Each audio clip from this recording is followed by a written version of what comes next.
Tot el que passa a les festes patronals no és festa i està en mans de tots que al final les coses surtin bé.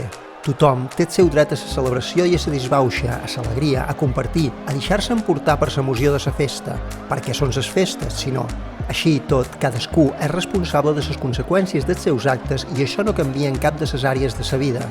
L'aglomeració de la gent, les feromones que s'escampen per l'aire i desperten els instints més primitius posant-li braços a les hormones, no són excusa perquè algú faci a una altra persona una cosa per la qual no entès consentiment ni entès permís.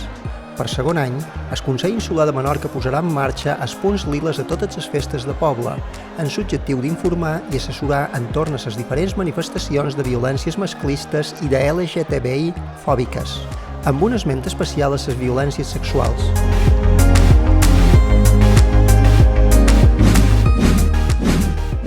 Durant les festes de Sant Joan, els punts liles es trobaran el diumenge 23 de juny al camí de Mo de 5 del capvespre a 3 de la matinada i el dilluns 24 a la plaça de la Catedral, a Cal Bisbe, de 10 a 2 del matí i de 6 del capvespre a 3 de la matinada.